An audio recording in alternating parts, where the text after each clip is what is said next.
conference is being recorded. I think everybody just heard that. As you can see, there was about a 5-second delay there, I think, and that is the same case with the muting of the phones via the software as well. So you can see that there's a certain reason to have you mute the phones on your end. I'm going to go ahead and start. Welcome. Good morning to the third. Welcome to the third webinar in our series of succession planning webinars this spring, early summer. Today's session is one that is near and dear to our heart. My name is Chris Cooper. I work at the Ohio Employee Ownership Center, and one of the things that we're involved in is employee-owned cooperatives. We think it's a good tool for a lot of small businesses, and there's a lot of benefits for both the business itself and for the selling owner. And we're especially pleased to have Mark Stewart from Shoemaker, Loop & Kendrick here with us today doing the presentation. I don't think I'm suffering from hyperbole when I say that Mark is probably the expert in the country on putting together an employee-owned cooperative and taking advantage of all the various tax breaks for the selling owner that are out there. Mark has helped us on an ongoing basis with some companies that we've worked with on setting up employee-owned cooperatives, so we're very pleased to have him here today. And I think, Mark, are you still there? I am. Okay, I think without further ado, I'll just turn it over to you. Well, thank you, Chris. Good morning, class. Thank you for joining us for this session. I'll be talking from a paper entitled Employee Cooperative as a Plan for Business Succession, which is also the title of this presentation, and that paper is posted on the OEOC website, so you can actually access the paper, and the slides that we'll be looking at today are derived from that same paper. So here's what I'm going to talk about today. I'm going to talk about the fact that employee cooperatives, while not very common, one reason is because they're not widely understood, and they really haven't been supported by an adequate what I call legal platform or a proper corporate statute that supports that kind of a corporate organization. We'll talk about the specific application that employee co-ops are a possible solution for a variety of business applications, but one of them is for business succession, and that's what we're going to focus on today. So we'll talk about what triggers business succession.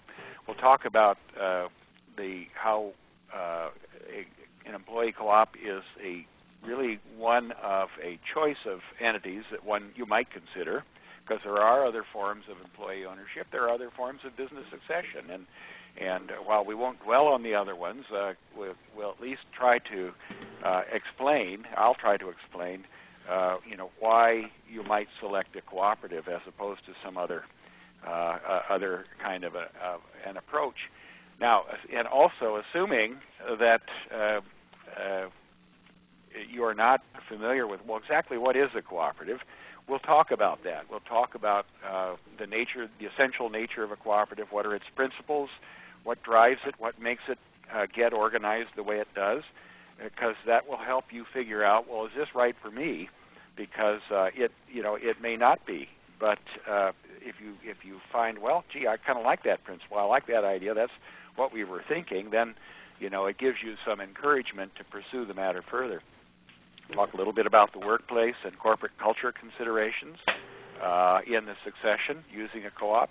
A little bit about taxation of cooperatives. That's different, and then how you would capitalize the cooperative. Compare it to one of the other considerations that business owners have, and for a long time OEOC has supported and promoted our ESOPs, Employee Stock Ownership Plan. So we'll do a little bit of discussion on that, and then a brief summary of, well, if you're going to do this, how do you do it? So that's my outline. So let's begin. Chris, I'm clicking on how do I get this? Oh, here it is. Okay. You, I've got page 2. I got slide number 2 now. okay, Mark, you want to double-click on the slides? Yes, I just figured that out. I'm sorry.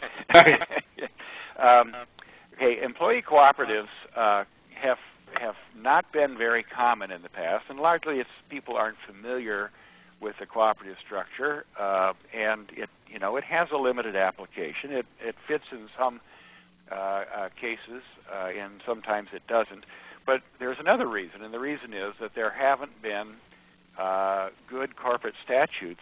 That is, a cooperative is difficult to organize and operate under a general business corporation statute or a nonprofit corporation statute. It really needs its own corporate statute that is appropriate. And most states have these, but they have them for agricultural cooperatives, and they haven't had them for general business application. Well, this has changed over the last few years, and particularly in Ohio. We have a pretty good legal platform now, at least in the corporate structure and corporate statute, to support the idea of organizing an employee cooperative. That is, give you sufficient flexibility and range of motion that you can do pretty much what you would like to do. Now, next item is the problem of business succession, something that I assume is what drew you to this and other presentations that are being made in this OEOC series, and that is at some point as a business owner, you begin to realize that you need an exit strategy. You need that there is a point that you can begin to see in your future when you need to hand this off to the next generation. In some businesses, a family-owned business, in some businesses, members of the family may be that next generation, and in that case, you would consider the normal estate planning techniques for transfer of interest from the parent generation to the next generation. But often this isn't available. That is, you don't have that next generation in the family, and you may feel, well, there are other options. I can just sell the company to some sort of outside buyer. But if what you're thinking is, I really got something pretty good going here, and I'd like to see it continue. So you're thinking continuity. You're thinking there are values and ideas that you've built around this into this enterprise that you'd like to see continued. And your one likely prospect is that the employee group may have internalized those values and may have an interest in keeping the business going as it is. If for no other reason, then it's their job and their career. And so you may find that that is a pretty good market for your business. They may be willing to pay the best market price for the business, and that may be the most satisfying handoff that you've got. They may be, in effect, your family's next generation. So then you have a decision. Okay, I'm going to sell to my employees. What do we consider? Well, you can sell to a few employees. You just sell them the stock in your company or the ownership interest in your company, and they can kind of take over and they just serve in your place. And the rest of the employees continue to operate in their own roles as employees, and you just switch off management. But another possible approach is to consider a cooperative, which would engage most. It doesn't have to engage all employees, but should engage most of the employees in this transaction, in which they collectively decide, hey, we're going to take on this responsibility. We're going to, we think it's in our best interest to buy the business from the owner, and we can come to terms on that, and we're ready to, if not ready to manage and own the business immediately, at least ready to work our way into that. And so an employee cooperative may very well be something you want to consider in that case. There are reasons why you would rule out an employee cooperative.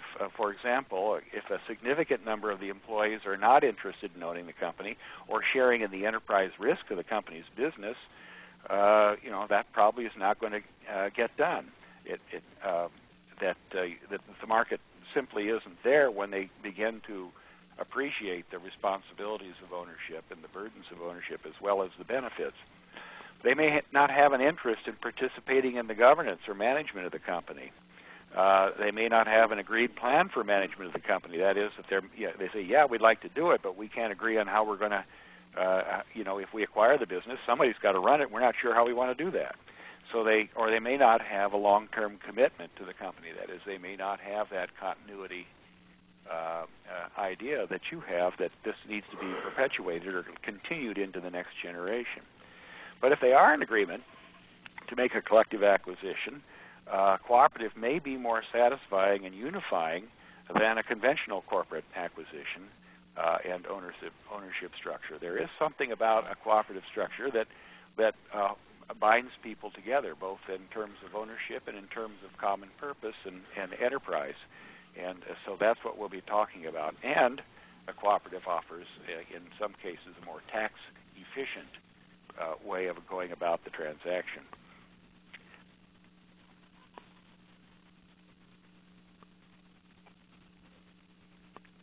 There we go, understanding the cooperative model. Okay, so what is a cooperative? Well, maybe we're interested in this, but if maybe we'd be more interested if we knew what it actually is. So now we're going to talk a little bit about what doing business on a cooperative basis means and how that affects the way you would structure the transactions.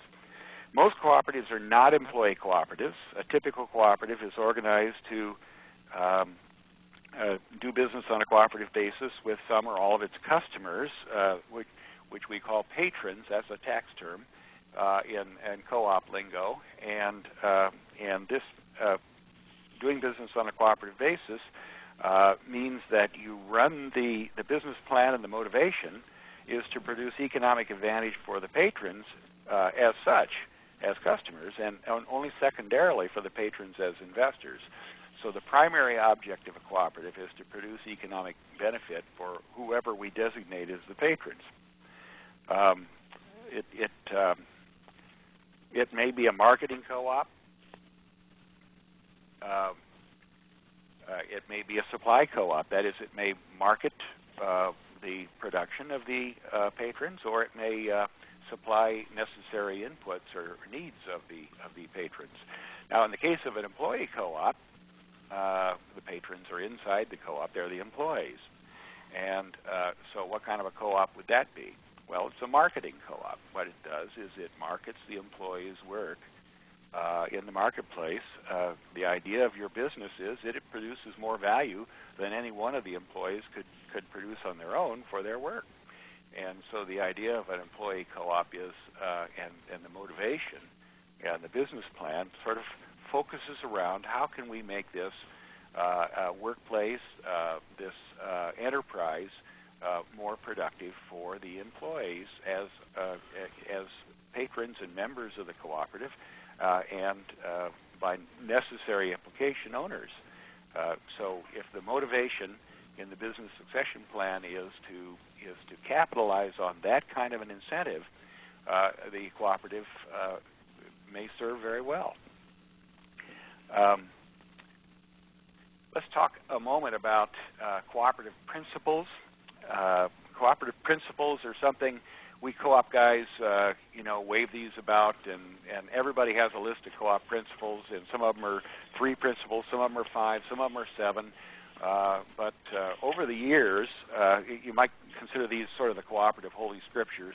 Over the years, there are these phrases that co-op people use when they talk to each other about, well, how do we define ourselves? What makes us different from other businesses?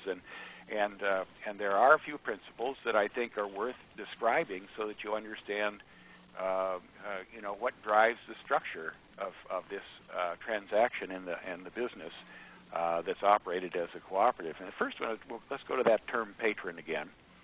A patron is a person with whom the cooperative makes a contract to to either provide some kind of goods or services or market the person's output on a cooperative basis. That is, collectively with the output or needs of the other patrons. And then the employee co-op, of course, that is that any company is an organized group of workers, and you organize that labor to produce collectively a maximum profit, or at least maximum benefit. Now, the question is, in a cooperative, the benefit for who?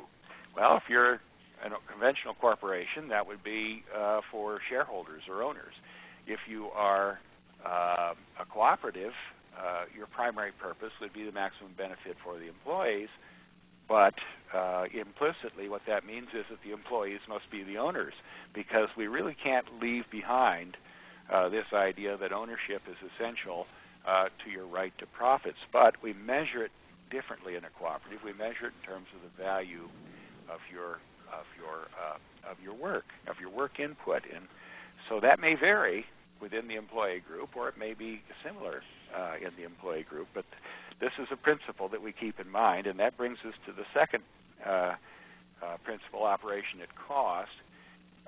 And the economic theory of a cooperative is this: that in an employee cooperative, the employees receive wages or salaries the same as they do now. But at the end of the year, when you tally up the profit, which is called net margin in a cooperative, the question is, whose is that?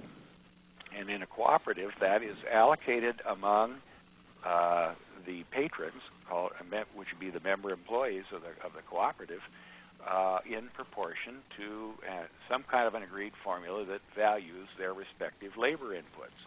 Some may work longer hours, some may have higher degrees of skill or more productivity, the same kind of measurements you use to decide how much they're paid now. And so that may vary among employees, but the idea is that the cooperative distributes its net margins or profits to the employees in proportion to the value of their work inputs. Well, this produces quite an incentive. If you get a patronage refund at the end of the year in addition to your wage or salary, and you say, well, the two put together then are the real value of your work, that the cooperative, having done that allocation and distribution, has reduced its net profit in theory to zero, because what it said is, okay, we didn't pay you enough during the year, well, here's the rest of it. That's what the patronage refund is. This is a fairly, it's a very common concept, in farmer co-ops, those grain elevators and such that you see out in the countryside, where farmers market their grain or buy their fertilizer and crop inputs or livestock feed from their co-op, and then at the end of the year they get an adjustment of whatever they paid or got paid for the grain in case of marketing. And that adjustment then is how a cooperative, through this patronage refund, operates at cost. The idea is these profits belong to the employees as workers in the co-op, and it belongs to them as if it were theirs from the get-go. So that is it may sound radically different until you start thinking about, member ownership. I'll get to the workplace culture considered, but you get to the idea of member ownership.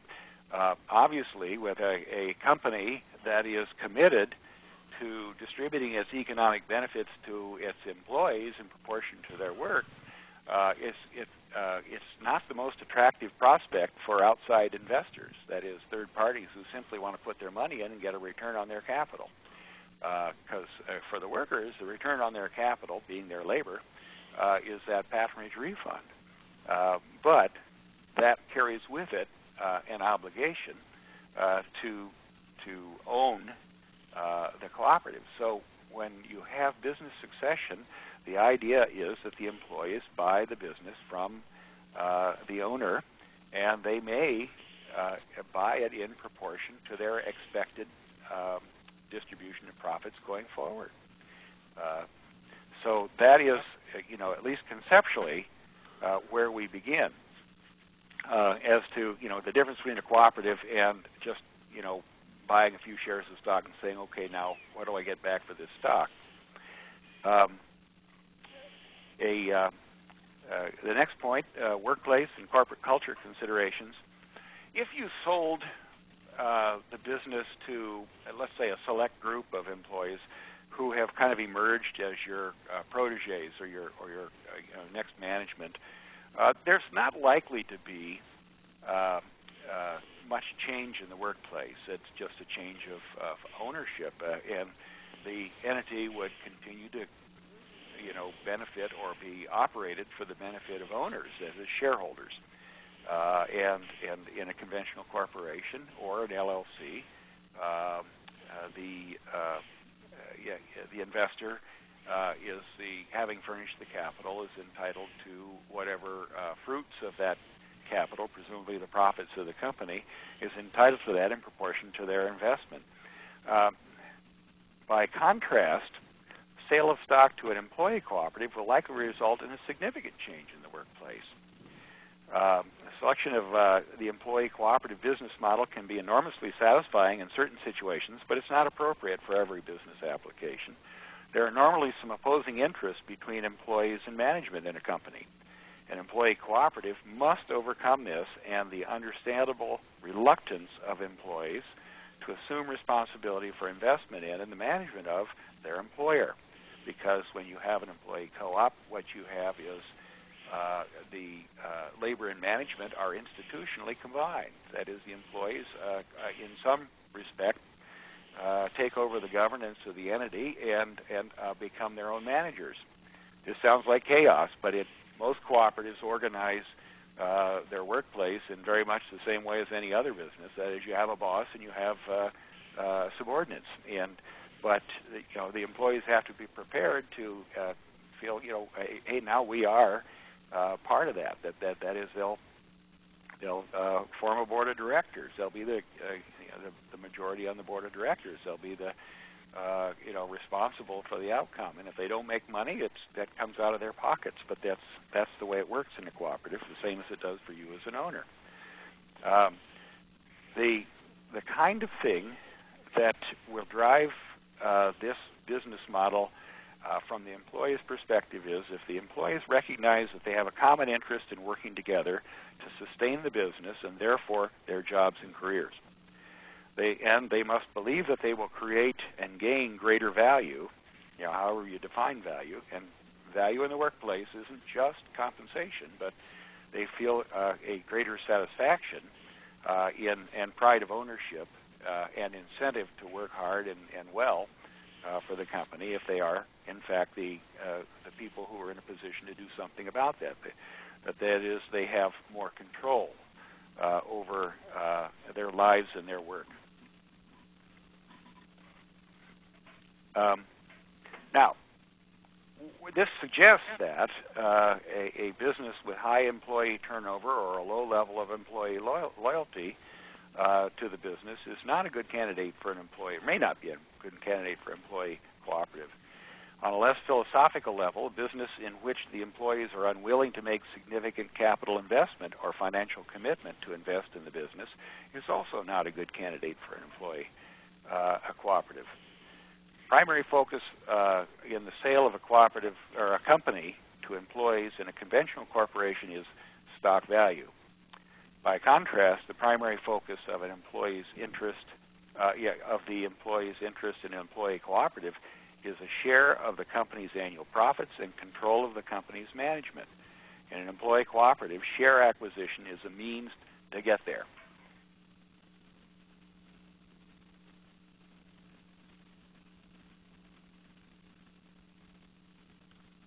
I kind of jumped ahead with my slides here. I let my slides slide. There are some tax considerations, some things you should understand about how cooperatives work. There are some immediate tax benefits in operating as a cooperative. One of the things that you should understand is that a cooperative is, for tax reporting purposes, a regular or C corporation. That is, it is a normal taxable corporation there are such things as tax-exempt cooperatives, but there are none available in this context. So it is a regular taxable corporation, but unlike other taxable corporations, if you operate on a cooperative basis, that is with a legally binding commitment, usually in your bylaws, to distribute earnings to the employees, those employees you've designated as patrons or members, then that amount is excluded from the income of the company. What this means is there's single tax treatment. Ordinary corporations, you pay tax on the income of the corporation. You distribute a dividend to the shareholders. It's taxed in the hands of the shareholders. So there's a twice taxed treatment of that income. You have two different taxpayers. In a co-op, what you have is, in essence, a single taxpayer, and ultimately the distribution of the income goes to the patron, and the patron reports that income. So this is that's the essence of subchapter T of the tax code. Subchapter T is not a very big; it's only 4 or 5 sections in the tax code, but it describes and really kind of drives the design of a cooperative, because most cooperatives are subchapter T taxpayers, and one of the motives is not to have any more money taken out of that revenue stream than you absolutely have to for taxes. That you want to get as much of it in the hands of the patron as you can. That's the motive, and really the public purpose of the tax code is to recognize that operation at cost principle that I mentioned earlier. That is, that the co-op makes this money on behalf of its patrons, not for itself as such. Mark? Yeah. We have a couple questions. We have okay. From Mark Shee. Do you want to go ahead and ask your question? Okay, Mark? Yeah, Mark. So this act's very similar to an S corporation, then. Well, we're coming to that. I was just getting to that next page. There are yes, it is. You might look at this as something like a pass-through, what's called a pass-through entity for tax purposes, but not quite. And I'm glad you asked that question. It was right on time. Mark, that was the second question too. The second one was, does this work as a flow-through entity? So you're getting well, it is a flow-through, but let me describe the difference that a cooperative offers, and you can also pass through most tax credits the same way. So production tax credits and that sort of thing also can be allocated. Now, the difference between this and an S corporation or an LLC is this, or other pass-through entity, is this, that in a cooperative, this pass-through is controlled by, it's basically an element of private contract. It's controlled by what you say in your bylaws about what you're going to do, how you're going to calculate your earnings, and how you're going to distribute them. In other words, it's a matter of private contract. It is not an automatic flow-through. Second, and the tax code kind of drives this. They say, well, under subchapter T, you can do this, but you have to operate on a cooperative basis, and this is more complicated than just, well, okay, whoever the members are, just it's automatically theirs. It has to, the distribution of profits has to be based on the actual net margins made with respect to the individual patron's production. So that's why we link the value of your work input with the distribution. And when we do that, we qualify this distribution. The distribution, there are certain prescribed procedures which for most long-standing co-ops are pretty easily attained, but would be new to anybody who hasn't run a co-op before, that there's a notice of allocation at the end of the year.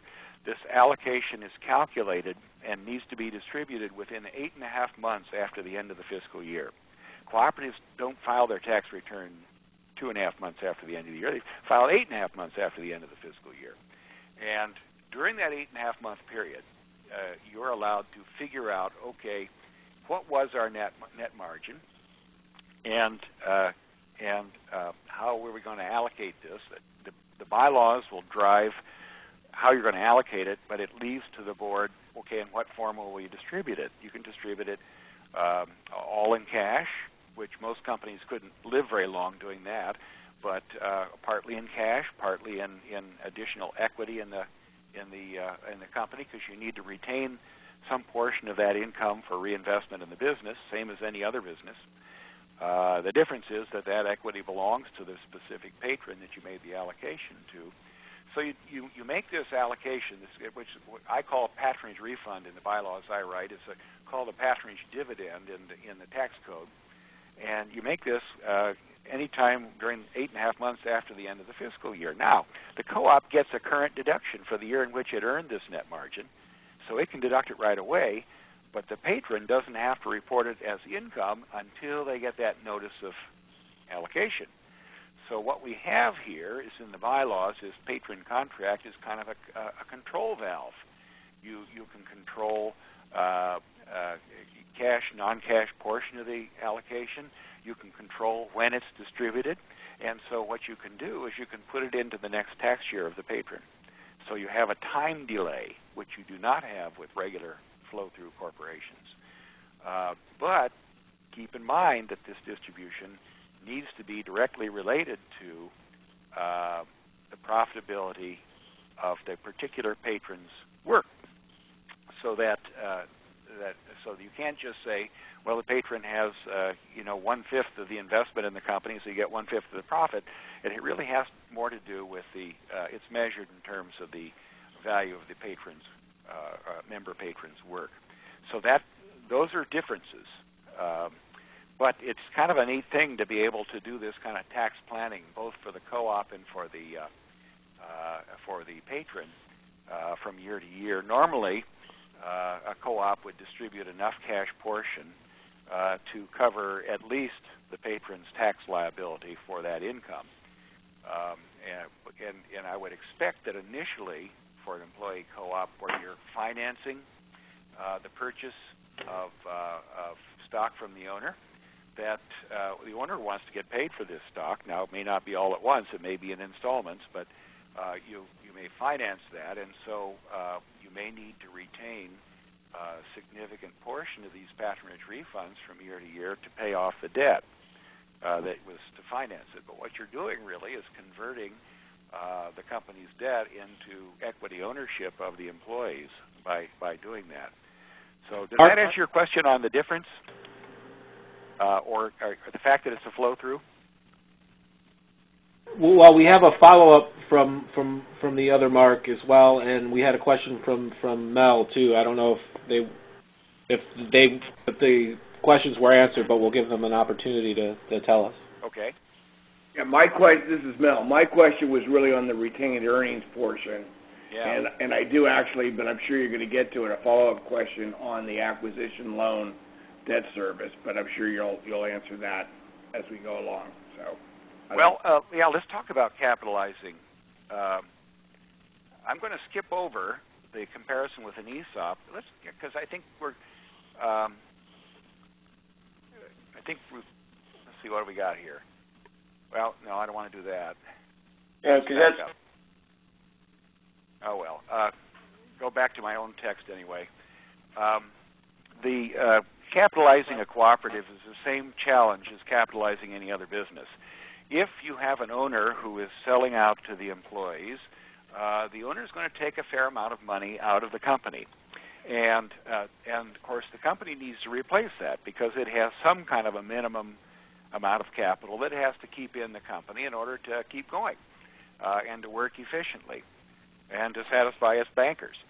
So generally, the financing for this buyout is probably going to be similar to the financing of say an ESOP buyout or any other kind of sale. That is, the purchasers will have to raise some money because most employees just don't have enough money in their pockets. They have other financial obligations, mortgages and boat payments and stuff like that, that they can't just pony up, the full wad right up front. And that's, by the way, that purchase obligation should be spread among the employees in proportion to their expected interest in the future profits. But they may not be able to pay for that right away. And so the owner may say, well, I'll tell you what, I don't really want to leave this business right away anyway. I need to stay around long enough to, teach you young pups how to run this place. So let's give ourselves a timeline. Let's say 5 years. And so I'll sell you a piece of it now. We'll make an agreement. I'll sell you all of it, but I'll sell you a piece of it now, and we'll finance that by borrowing money using the company assets as collateral. And so, the employees then make agreements with the company, give the company, let's say, a limited recourse note. We're really getting into how you do this, but what you would do is borrow the money from a lender, and that money would be dispersed to the owner in purchase of some or all of the stock, and then the employees would give the company limited recourse notes that say, look, you can take our patronage, our share of the profits, and apply it and retain it in the company so that we have cash flow to service this debt. And over time, as you pay down the debt, obviously the net worth of the company expands, and as does the employee's ownership as their notes are paid off. Now, let's say a distribution is $10,000 to an employee, patronage refund to an employee is $10,000. The tax code says that if the company is to deduct that currently, they have to pay at least 20% of that in cash. Now they could decide, well, the company will pay the tax right now, and we'll distribute it all in equity. But that's a whole different. That's more complicated than I want to get into today. That's called a non-qualified allocation. Let's make a qualified allocation. So, and they say to the employee, well, I think you're probably going to need 35% of this in cash in order to cover your tax bill for the $10,000 of income I just distributed to you. But we're going to keep the other $7,000 for investment, and you'll have a capital account in the co-op. You have an ownership capital account, just like you would in a partnership or an LLC. And we call these in the bylaws. You normally call these capital credits. And so you'll have that equity account, except that, well, wait a minute. You have this note over here that you gave us to buy your stock that you didn't pay us all the price. So what we're going to do instead is we're going to take that $7,000 and apply it to your note. And we'll do that again next year until your note's paid off. And so that's in effect what happens is that the net worth of the company increases as debt is paid down, the same as any other kind of purchase arrangement. And that net worth, then shifts. The ownership shifts to the employees because they've got the stock. They're the ones who bought the stock. The co-op buys the stock from the owner and then resells it to the employees. The employees can't pay for it right away, so they borrow money. The employees give the company a note and say, I'll pay this out of my future profits. And that is the way that many employee acquisitions are financed. They're financed out of earnings. And in fact, probably 95% of businesses in America are financed out of their own earnings. So that's generally how it's financed. But that's you work out those details as part of the purchase agreement. And the owner says, well, what are my protections in this situation? Well, you build those in to I call it a stock redemption agreement, where the company says we're going to buy your stock, we're going to buy it on these terms, and we'll buy it in these 3 or 4 or 5 pieces, and each time we'll revalue the stock that we're buying, at current appraisal, and we'll raise the money. Either the employees will put what they've got together, or we'll borrow the money. And so the owner says, well, wait a minute, I still have this ownership in this company. You're going to encumber that to pay me my money.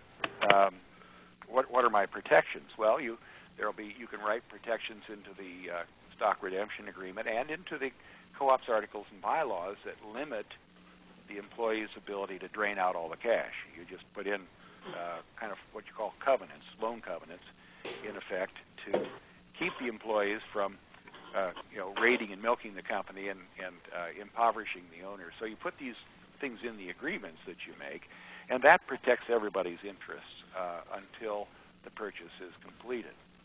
Mark? Yeah. I just wanted to say that we're getting about 5 minutes left or so.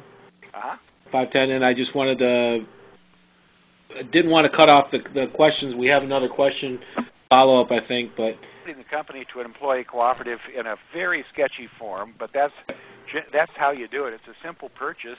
You convert the company to a cooperative, and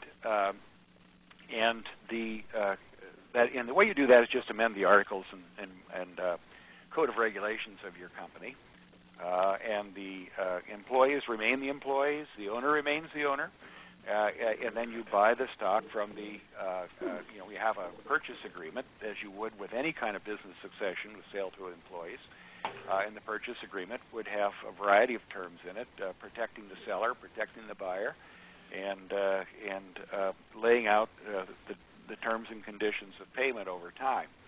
And then, now the neat thing about this is that the owner can be a member and participate in the cooperative just like the other employees.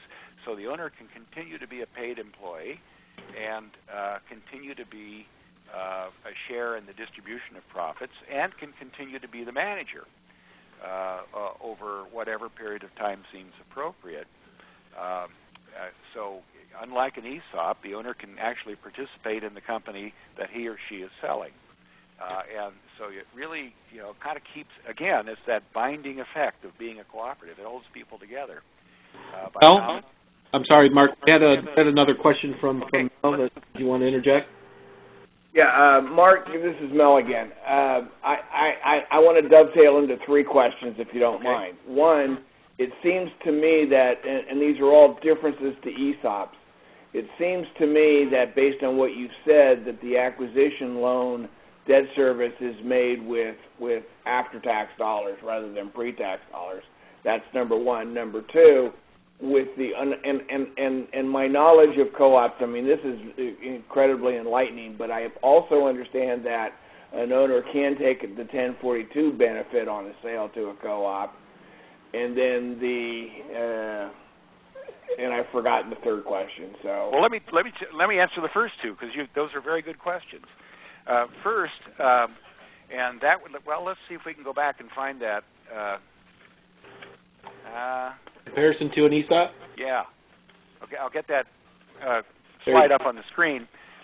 There is a difference in the tax treatment. If you sell to an ESOP, there are devices where you can get a much longer deferral of taxable income. That is because you have a third party, a tax-exempt retirement plan under ERISA.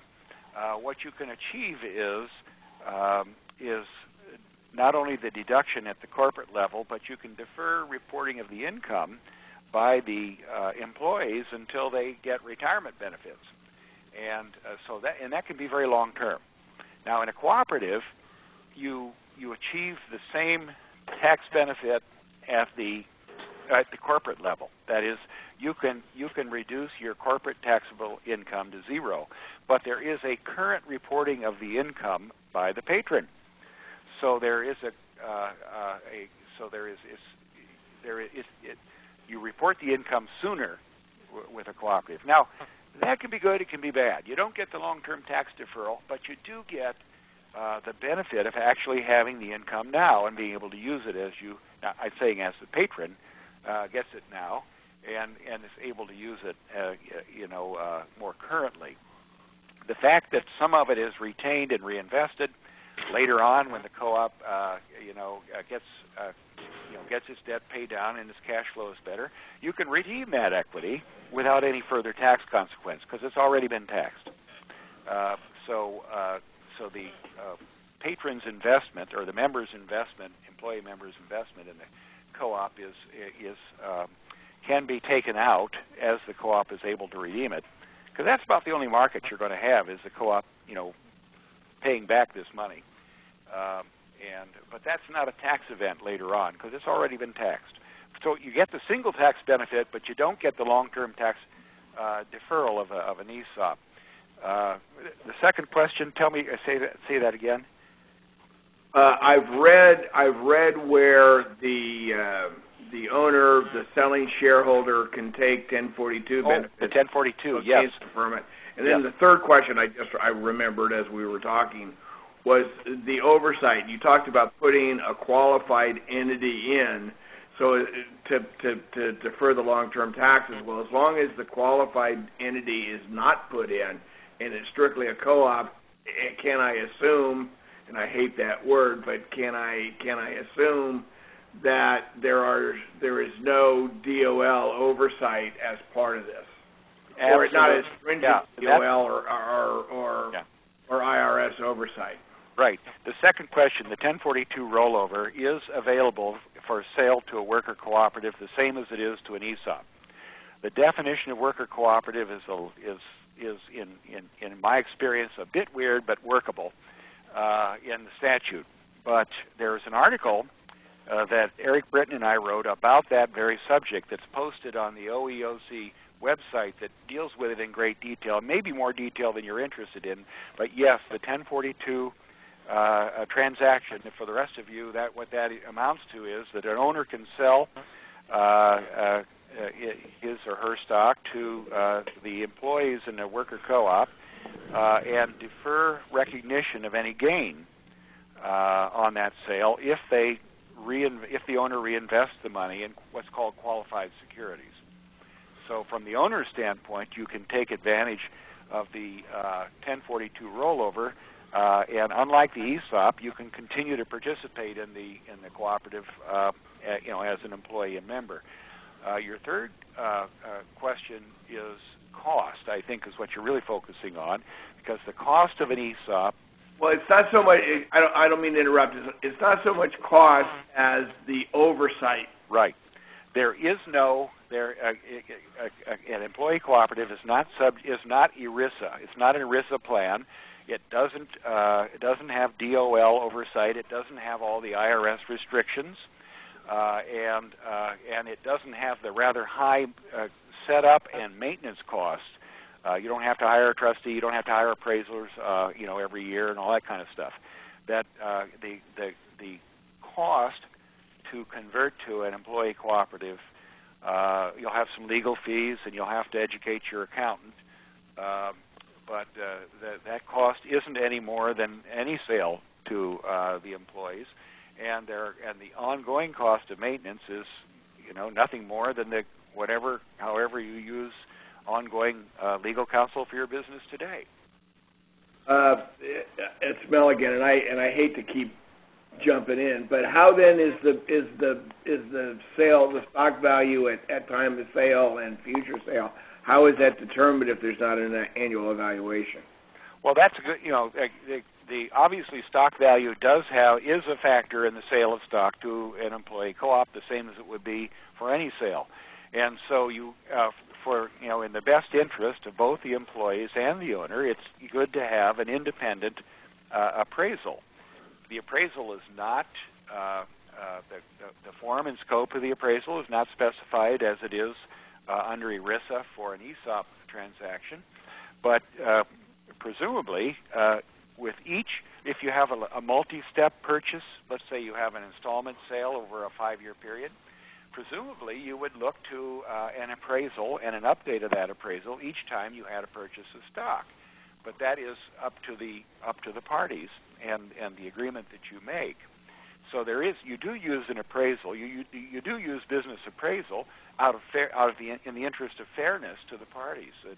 The employees need to feel that they're paying a fair price, and the owner needs to feel that he or she is getting a fair price for their stock. And so most times under these circumstances, you would rely on an independent appraisal, and then you decide when you see the appraisal, do you buy it? Do you believe in it? Mark? Yeah. I don't mean to interrupt, but I don't want to stop the discussion that we're having here today because I think it's some good stuff, but I just want to let folks know that, we're running a little bit long, but I think, with the discussion we're having, that's a good thing. But if you can't stick around, I understand. Just to let you know that the recording will be available up on our website later, so if you need to come back and revisit some of the other stuff that you may not be able to stick around for. But otherwise, I really encourage people to hang around and ask questions. We have a couple different questions from a couple different folks here, Mark. Okay, I'm good consideration. I'm going to go to Mark first and then Paul second. Okay. Oh, great. Thanks. This is Mark. Banks will finance an employee co-op, won't they? They will. Okay. Now, let me tell you why. They don't initially. They may not recognize it, and I found that I have to kind of explain the nature of the co-op. It is an ordinary corporation. The decision to finance or lend is exactly the same as for any other corporation. The bank will look at what you got for collateral. They'll look at what are your operating statements. They'll look at the kinds of things we would want to show in a cooperative are perhaps some negative covenants that are similar to what would be required of an ordinary corporation. That is that the people who are in a position to distribute cash from the company, will be restrained in that respect by some kind of limiting factor, perhaps in the organizational documents or otherwise, so that the lending considerations for loan to an employee co-op and to any other business that's being purchased by employees or anybody else will be exactly the same. Okay. One other question. Can you convert an ESOP to an employee co-op?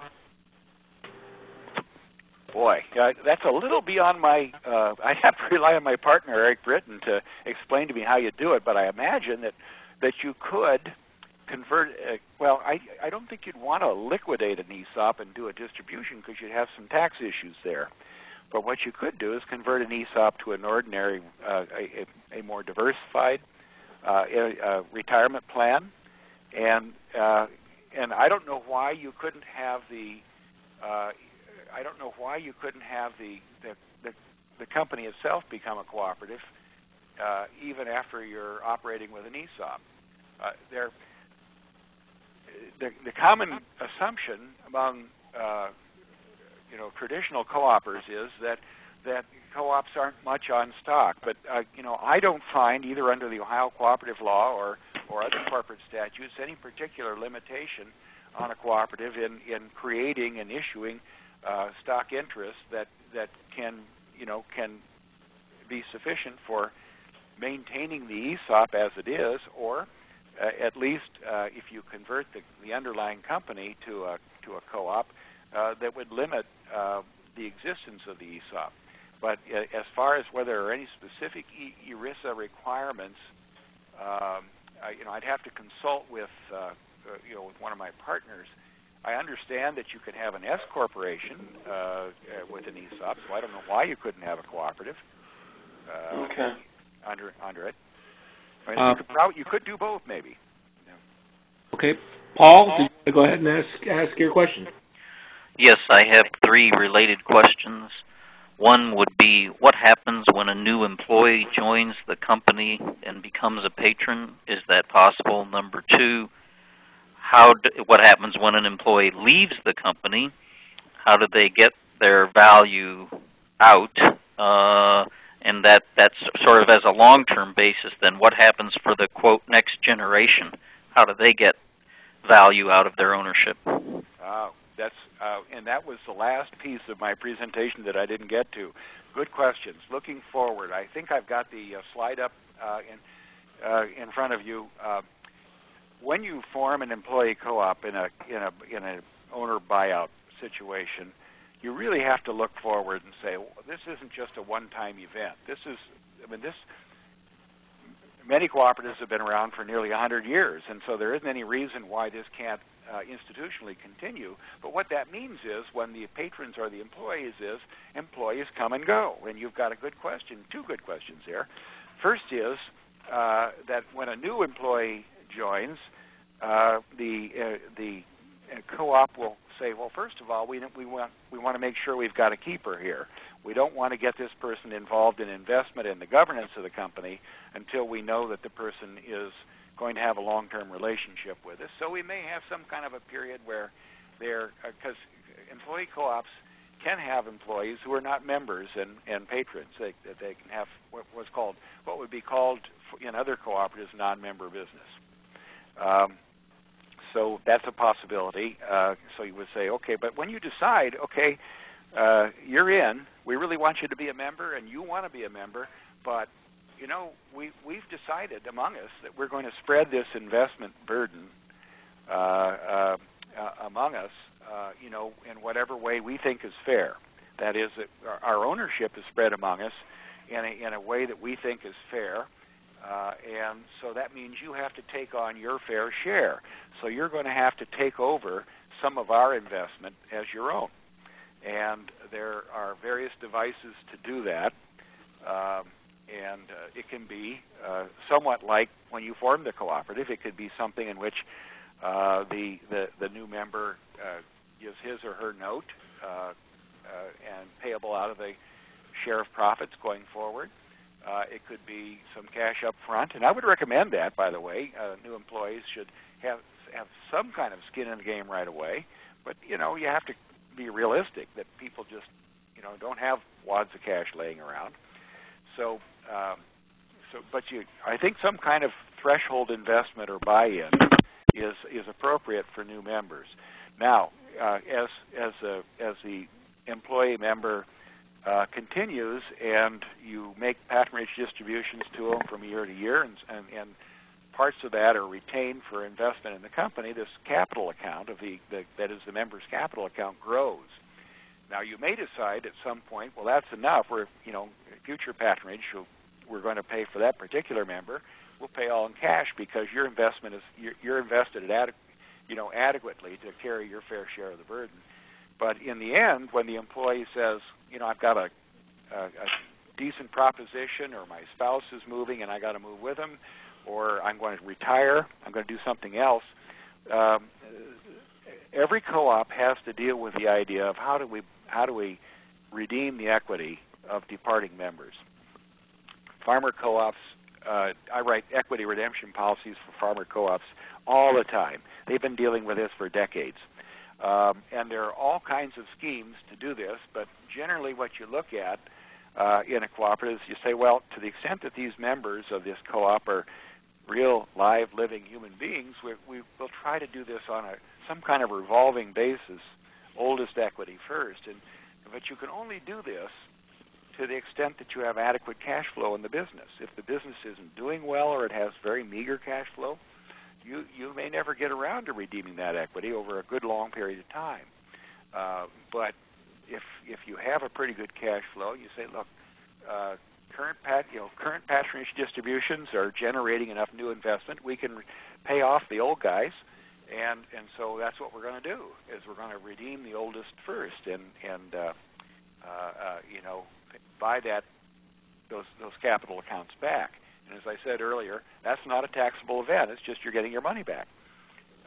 So you can't just say, well, I'm leaving now on all my money, because if you did that, it'd be pretty easy to liquidate the company, you know, without much warning. So the board, usually, you know, with authority from the members, would be armed with that decision-making authority. Well, how much of this equity can we redeem this year? And that's the normal procedure in a cooperative. Paul, does that answer your question? Yes, thank you. Okay, we have a couple more. We had a chat question brought up from Dave saying the seller can take a 1042 rollover, still participate. Does that create issues with the IRS or Department of Labor? I'm assuming since they really aren't involved, it's probably no, but I just wanted to double check that. That's the correct answer, no. Okay. They're not involved. The involvement of the IRS would be if they wanted to scrutinize the sale as to whether it qualified for 1042 rollover. But if you do the things that qualify your sale for 1042 rollover, and there are a variety of threshold questions there, there is no limit, because that's the limit of participation by the owner or his family or her family is an ERISA issue. That's the IRS part of the ERISA regulation. It is not an ERISA issue, and so the owner can continue to participate as a member and owner in the enterprise. if it's a worker co-op or an employee co-op. Okay, great. You got some more time to stick around, Mark? We got some more questions. Sure, absolutely. Mel, you're next. Thanks, Chris. Mark, can a company have a partial co-op, or can a company be partially co-op owned? I.e., maybe issue new stock that is non-voting stock that's owned by the co-op and have the patronage concept? Well, I don't know why not. The idea of a cooperative is that the members participate in the governance. The tax code deals with whether or not you're distributing profits on a cooperative basis pursuant to a legally binding obligation, which is normally described in the bylaws, and really doesn't define doing business on a cooperative basis much beyond that. The corporate statute that you're organized under, if it's a cooperative statute, will likely say that the voting in a cooperative is done by its members. Members is a governance term, and the members of a cooperative, in the case of an employee cooperative, would be employees. So they would be the kind of the people who would elect the board and may serve on the board, and so they would be in a position to direct the company's affairs. And you vote membership, you don't vote investment. Now, I have structured hybrid organizations in which there is a investment participation. I would say that I wouldn't call them a cooperative. That is, you would not be able to qualify that for a 1042 rollover, but that doesn't mean you can't create that corporate structure. I think that there are variations on corporate structures that can be that are not limited by most state corporation statutes, so that you should be able to create an entity, either a corporation or an LLC, that achieves that goal.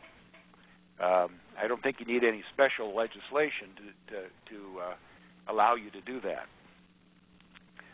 So I think it's achievable, but I would think that it wouldn't be what you'd call a regular cooperative, although you may be able to qualify those patronage distributions under subchapter T of the tax code for non-taxability at the corporate level. Thank you. Okay, Mark, we have a question from the other Mark that's in the chat. Mark?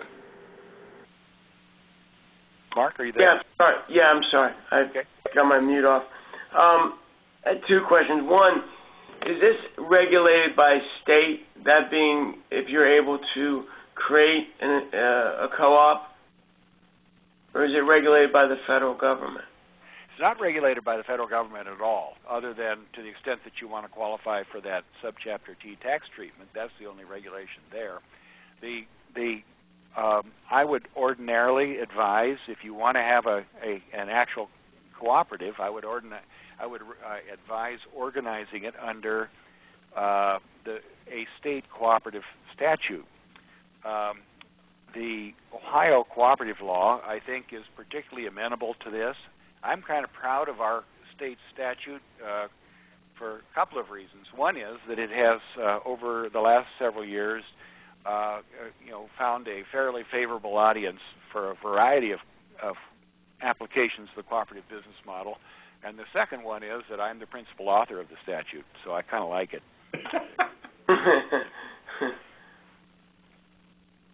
But I wrote it with the idea that you need to be able to do different applications of this cooperative business model, that it isn't just farmer co-ops, marketing grain or producing feed or fertilizer. It's employee co-ops, it's purchasing co-ops. There are a lot of different applications where you could find a home for this kind of a business. Mark, did you have a second question? Yeah, I did. I wanted to just get a better understanding. Can the ownership of the employees within the co-op change from year to year?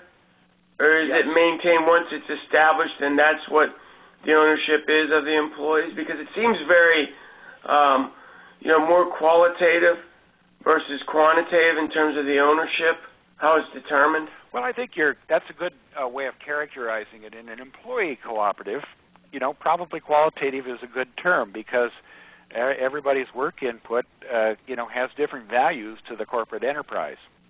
And that is one of the challenges of the co-op is to make that determination. The corresponding investment, sure, the investment can change. That is, the ownership can change. Keeping in mind that in a cooperative you generally don't vote ownership, and your share of the profits isn't determined by ownership. It's determined by the value of your work. So that's why I like to see co-ops organized so that you line up the ownership in some kind of proportion to what you're taking out of it. That is, what is the perceived value of your work compared to the other employees. Okay. I'm sorry, I just have one, because I'm really stuck on that. So, who at the end of the day decides what somebody's work or skill set is worth to the corporation or the co-op? Well, in actual practice, it's usually the board of directors, because that's one of the things. If you don't have a board of directors as the owner now, you may you will make that governance more formal. You'll have a board of directors, and they may form a specific committee of the employees to make that decision. And this is one of the more challenging aspects of this. My own law firm, there are 183 lawyers in my law firm in 4 different offices, and we have a management committee, which is roughly equivalent to a board of directors. Now, we're organized as a limited liability partnership, but we operate on a cooperative basis. My partners don't know that, but that's what we're doing. And every year, one of the challenges for the management committee is to decide what are each of the partners' respective draws for the coming year, and that's determined on the basis of their perception of the relative value of our work. And so you form, depending on your business, you form different ways or you try to decide different ways of determining that seem fair to the board and to the members. Obviously, you have to have a consensus behind that, but you have to give somebody the authority to make that determination. Right now, the owner is making that determination in your business. The owner decides, what everybody's going to be paid, and you decide that on some basis, and I would presume that you would decide that on the same basis going forward. Now, unless there's some kind of, weird, gee, I like this guy better than that guy, things that aren't really widely accepted as being fair. But usually happen. Well, that happens, I know, and you may have to figure out a way to, keep that from being, because if people, it's kind of like the tax code. If people believe that they're the only ones paying taxes and nobody else is, there's not much incentive to pay your taxes. So it's the same thing on the income side. That you want to, whatever you use has to be perceived as fair. Now, the model that we use is a machine tool production shop near Akron that called Select Machine, and they looked at, in our corporate culture, they say, what do we value the most? Well, for them, hours worked was a big factor. For them, their pay rate, which is an indicator of market value in many respects, and there was a factor of seniority that they said, look, experience matters in what we're doing here. And now they capped that off, but they had a formula that put those pieces together so that there is a mathematical formula that determines what their respective share is. And everybody trusts that. And it may be, depending on the business, that may be, those are the kinds of things that you use to do that. But you'd like to have it, look fairly objective. It isn't just something, well, I like this guy, I don't like that guy, so this guy gets more. All right, great. Dave, you're next. The non-recourse loans, are those interest-bearing? And if so, is the interest deductible by the person granting the loan or the obligor on the loan? Yes, and yes. I think that there for tax reasons you want to put some kind. Otherwise, there will be imputed interest. And so what you want to do is, and what we use, or what I start with is, well, how does the federal funds rate, or not federal funds rate, but there's some loan rates that AFR are published. Yeah, and you say, well, how does this look, for say intermediate term loans, and so you start, is there some kind of an index out there that tells us what this ought to be? Usually you fix it though. You say, well, this is what the rate's going to be. You don't put it too high, but you say, look, we're going to have a rate of return on this note, and that interest will also be paid out of patronage. And the interest that's paid is deductible by the patron, yes. Thanks. Because it's a business investment. All right, great. That's all the raised hands chats that I've gotten, but I want to make sure that there's not more questions out there. I have one question, Mark. Go ahead. Just in terms of back to the state law, I mean, I know Ohio has a state law in regards to a co-op. Do all states have that law? They do, but they vary quite a bit. Okay. And they're, for instance, if you were in Indiana, the co-op law in Indiana is agriculture only. If you're in Michigan, there are 4 different co-op statutes, and none of them are appropriate for an employee co-op. When I wrote the Ohio co-op statute, my intention was to make it kind of what's called a magnet statute. That is a statute that anybody in any place in the country could use, and you can incorporate under any state's corporation law and then qualify your business in the state where you're operating. For instance, you may have heard of many corporations are Delaware corporations because of the history of the Delaware Corporation Statute. Well, you could do worse than the Ohio Cooperative Law, but you don't have to be in Ohio to use it.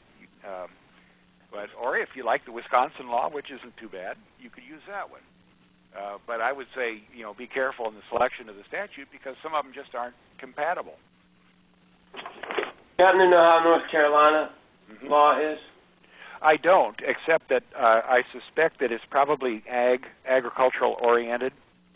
Yeah. They have a very strong agricultural component there, and I have not. That's one. I've read most of the state's co-op statutes, but I don't think I've read North Carolina's. Okay, thanks. I could, it's easily accessible. You can usually find these things online. But if you're thinking North Carolina, it might be better to consider the Ohio statute and then just qualify in North Carolina, and there should be no problem with that. And as long as you didn't have nexus in the state of Ohio, you wouldn't have to pay any state tax. That's correct. And there's another thing that cooperatives in Ohio are considered, for purposes of the commercial activity tax, are considered nonprofit and therefore exempt. Oh, really? Yes. That's interesting. All right. Mel, you're next. I don't know if this is an appropriate question for recording, but I'm interested in exploring more of a hybrid situation. And using a hybrid situation, can you have a company that has a co-op component that is registered under Ohio law? Yeah, and now, depending on exactly what you want to do and how we would design and that'll be in the organizational documents. The defining features of a cooperative you'll find in the articles and bylaws, not necessarily in the statute itself. So if you find that, well, this is what I want to do, and let's say you were talking to me, and certainly that's your choice, but if you were talking to me, what I would do is I'd say, well, let's see what the articles and bylaws should look like, and then let's see if that really is compatible with the Ohio Cooperative Law, or should we consider the General Business Corporation Law, or even the Nonprofit Statute as the statute under which we incorporate. Okay. Or it might be that we find, well, gee, these features are features that we could build into an operating agreement of a limited liability company. I think that's kind of what I was thinking. Yeah, these legal platforms really need to be appropriate to what you're trying to achieve. You don't want it to get in the way of your business plan or your ownership plan, for that matter. Right. So, are you going to put Chris? Are you going to put up Mark's contact information again, or would you, please? There it is. Thanks, Chris. Sure. I want to encourage folks, as we go through this and wrap it up. I'm not trying to cut anyone off. Still open for questions. But as I mentioned at the beginning, as Mark mentioned, he wrote the statute. He's kind of the resource that we always go to when we're looking at this too. So I encourage you to get a hold of Mark and as you're working through some of these things and see how Mark's an upstanding guy. He's willing to help and does good work. So we encourage that. Is there other questions out there? Are there other questions? I want to make sure that we've never had one webinar go quite this far, and it's a good thing because we're getting a lot of good questions. These are great questions. I love it. Great, and I want to make sure that we're done with the questions. Mark, was there anything else that you wanted to add that you didn't get a chance to cover that's really important in your mind? Well, I just would say that if you want to go back and read what I've written, which is essentially what we've talked about today, in a little more complete form, there is a paper by the same name as this webinar that is posted on the OEOC website, and so you can find it there and have a look, or if you want me to email it to you, I'm happy to do that. Also, the 1042 paper that we wrote several years ago with my partner Eric Britton, which was an OEOC project, is posted as well. And so I want you to be aware that if you want to go back and kind of go over, at least the lawyer's eye view of this, you can do that as well. And it's free for the taking. And I think what I'll do is when I post the recording, I'll post the slides, and I'll also get the links to those documents that Mark was talking about and put them all together. So you won't have to go hunting around the website to find the stuff. So hopefully later today, all that will be up for your perusal. Chris, I should mention also that John Logue has written on this subject, and I think that's posted right alongside the stuff that I've written. So, and that's probably worth having a look at as well. Sure, and for those of you who don't know, John Logue is our director here. He and Mark have been, as I mentioned earlier, with Mark, but John Logue also has been a trailblazer in using this as a strategy for small businesses. So I'll try to collate all that information together and put the links together so you won't have a lot of searching to do on the website. I think without further ado, what I might do now is stop the recording here, and it might take a second for it to happen. Thank you. Please stand by.